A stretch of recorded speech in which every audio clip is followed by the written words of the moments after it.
कर लीजिए बच्चा नवा, है ना? बोलिए कि मुझे मंजूर है। याद रखिएगा हम रिकॉर्ड कर रहे हैं पंडित जी, हाँ, हम ठीक। रिकॉर्ड कर रहे हैं। ठीक, बोलिए बोलिए कि मुझे मंजूर है। चलिए बहुत बढ़िया। लब्धो असि त्वां मया भरतः पुण्यश्च विविधेक्षते देवी संपूजिता नित्यम वंदनीय असि मे सदा। अर्थात कन्या कहती है कि हे पतिदेव, मैंने सदा भक्ति पूर्वक अनेक पुण्य कार्य किए तथा देवी देवताओं का भी मैंने पूजन किया। इसी से आप मुझे विष्णु स्वरूप पति रूप में हमें प्राप्त हुए है। आप निरंतर हमारे पूजनीय हैं। गृहस्थ आश्रम में सुख और दुख आते जाते रहते हैं, है ना? तो सुख में तो मान लीजिए का आनंद है, और दुख के पीरियड हो तो सुख हो चाहे दुख हो, उसमें आप एकदम शांत स्वभाव में रहिए, है ना? बोलिए कि मुझे मंजूर है, मैं ऐसा रहूंगा, है ना?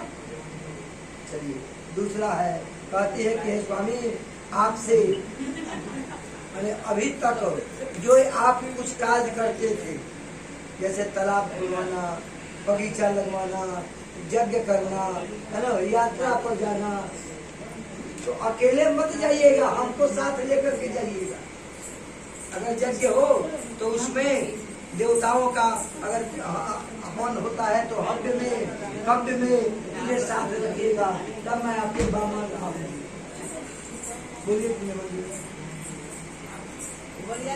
तीसरा है, औरतों का नैसर्गिक गुण है दान पुण्य करना, है ना?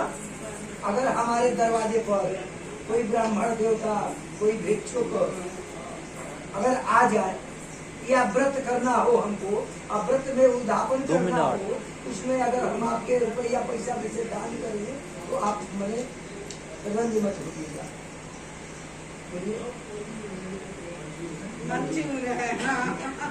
अभी अब ये आस्ते से तंत्र ढेर बहुत सब ठीक बा, पैसा रुपये ला बात मत करो। अब सुनिए, ऐसा नहीं है नो कि अभी आपके घर से सुनी लो, अभी रहुआ घर से कपड़ा गहना जोन चढ़ल ऐसा नहीं है, घर जाके माता की बात छीन ली तो ना आप बोलिए मुझे मंजूर है। चलिए मैंने ना छिड़ाई। चलिए और बात देखिए कि आप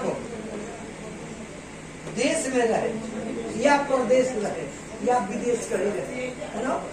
हमको सूचित होना चाहिए कि आप यहाँ है, ऐसा नहीं कि आप छुट्टे से चले जाए, ऐसा भी नहीं होना चाहिए। बोलिए मुझे मंजूर है।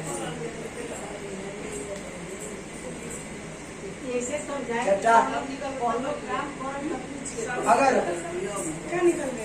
हमारी इच्छा हुई कि आपसे न पूछे और आस पड़ोस में अगर यज्ञ होता हो, हमारी इच्छा हुई कि नहीं, चलिए अब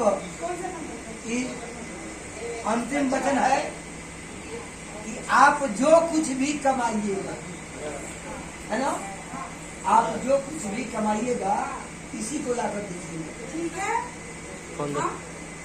हाँ, ओके।